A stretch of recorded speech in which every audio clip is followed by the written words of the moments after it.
Le mobile aujourd'hui, c'est plus du tout une idée, je dirais, marginale. Maintenant, pour moi, le mobile, c'est devenu core business, c'est-à-dire c'est au cœur du business.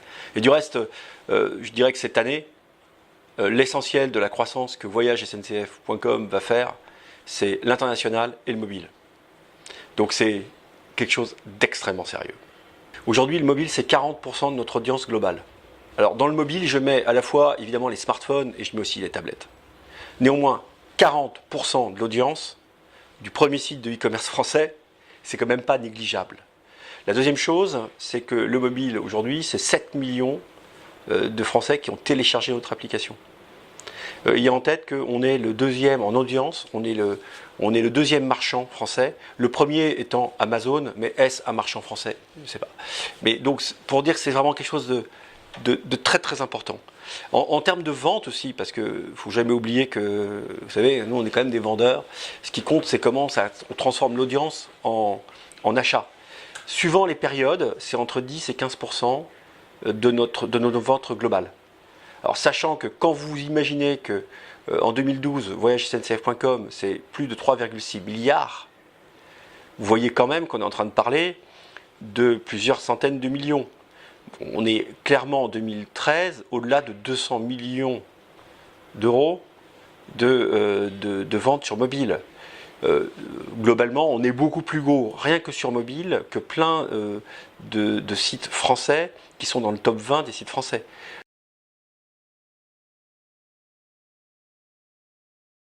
J'ai lancé le mobile dans voyagesncf.com il y a 3 ans. Il y a 3 ans, il fallait qu'on sorte le mobile de l'organisation du web. Donc j'ai pris la décision de créer une sorte de start-up interne dans voyagesncf.com.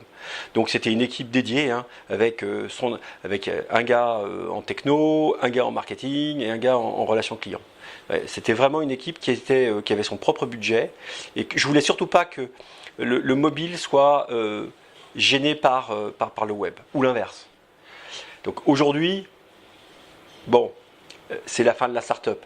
C'est devenu tellement gros que maintenant la question qu'on se pose, c'est comment on va gérer d'une manière beaucoup plus harmonieuse le web, le mobile, les tablettes, nos call centers, nos points de contact physiques dans les boutiques.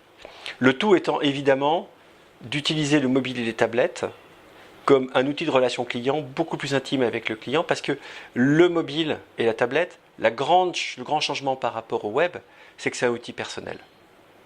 Chacun a son mobile dans sa poche. Donc il attend une relation avec sa marque, donc avec nous par exemple, qui est une relation beaucoup plus personnalisée.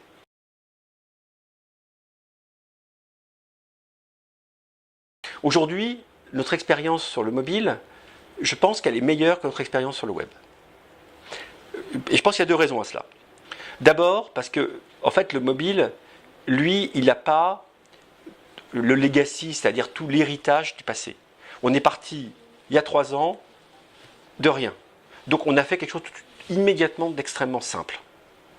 La promesse client, du reste, quand on a un peu de centimètres carrés, elle doit être extrêmement pure. Nous, c'est vendre des billets de train d'une manière extrêmement épurée, extrêmement personnalisée.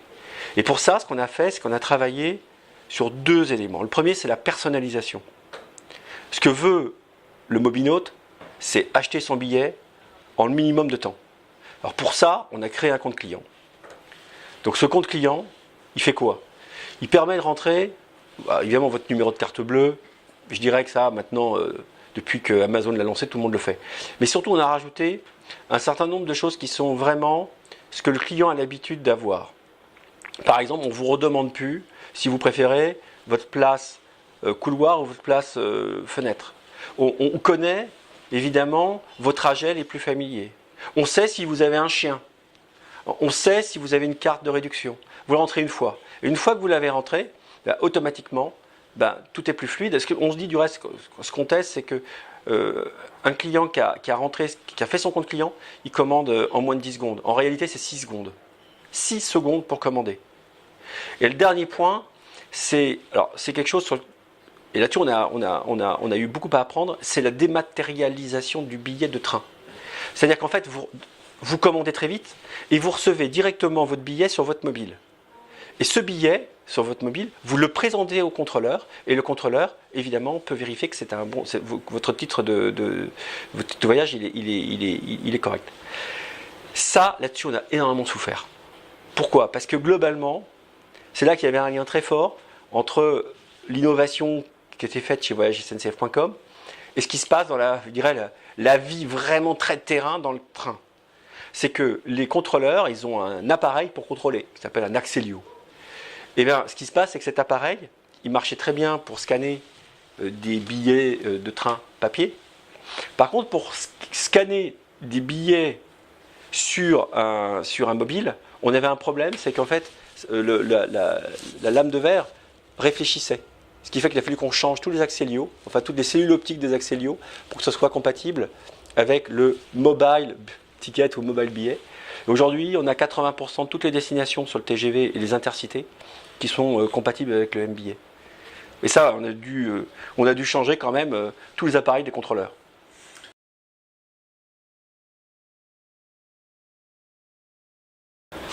Globalement, on fait plus de chiffre d'affaires en mode apps aujourd'hui.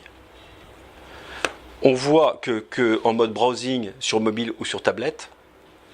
Je pense parce qu'on a lancé très vite un site tablette, on a très vite lancé une application pour tablette. Si nous ne l'avions pas fait, ça n'aurait pas été pareil. Alors comment ça va se déformer dans les mois à venir? Ça, je l'ignore un peu, je vous avoue, parce que globalement, on est en train de repenser aussi l'ensemble de notre stratégie en responsive design. Donc il faut voir comment les choses vont se faire. Ce que je sais, moi, c'est que globalement, quand vous êtes en browsing, vous pouvez avoir une promesse qui globalement est assez large. Donc concrètement pour nous, ça veut dire qu'on peut vendre du train, de l'hôtel, voire des spectacles. Quand vous êtes en application, vous choisissez. Nous on a testé, hein. Mettre plusieurs types de ventes dans une app, ça ne marche pas.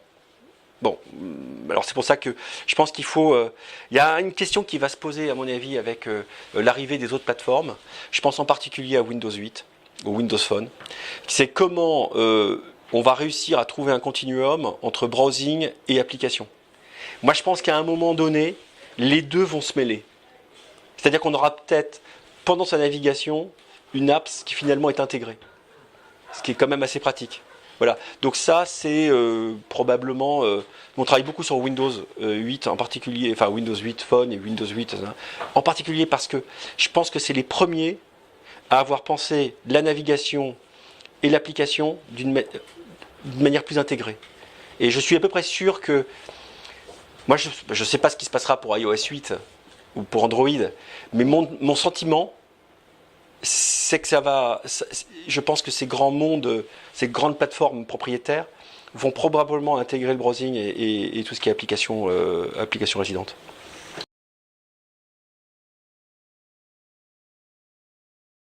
Les next steps de voyagesncf.com, c'est l'international. Alors ce qui est peu connu en fait, c'est qu'on a deux marques. On a une marque qui s'appelle voyagesncf.com, qui est la marque qu'on utilise en France et je dirais dans l'Europe proche de la France. Et il y a une autre marque qui s'appelle Rail Europe. Rail Europe, on est présent dans tout le monde entier. On a quand même 150 personnes aux US, qui travaillent aux US, et on est aussi présent en Asie, on est présent en Australie, on est présent en Inde. Alors on vend aux Américains, aux Chinois, aux Australiens, etc. On leur vend des voyages en train en Europe. Pas seulement sur la SNCF du reste. Hein. On vend les voyages en Allemagne avec la Deutsche Bahn, en Italie avec Trenitalia ou en Espagne avec la Renfe. Donc on est vraiment le distributeur de trains mondial. Et donc ça, notre principal enjeu, et ça c'est lié au mobile, c'est qu'aujourd'hui on est très fort, je dirais, en mobile en France. Et on veut maintenant devenir très fort sur toutes les plateformes mobiles partout dans le monde. Et pour nous, c'est une évolution industrielle qui est majeure. D'abord parce que les plateformes, la manière dont les différents clients consomment n'est pas forcément la même suivant les pays. Je pense en particulier à la Chine. Moi, j'étais en Chine il y a une semaine pour voir comment on peut capter ce formidable marché du tourisme. C'est quand même 100 millions en 2013, 100 millions de Chinois qui sortent de Chine pour du tourisme. Et l'Europe n'en capte que plus d'à peu près 2%. Donc nous, ce qu'on veut, c'est pouvoir, grâce au digital et grâce au mobile, pouvoir capter vraiment beaucoup plus de touristes chinois pour qu'ils puissent venir en Europe.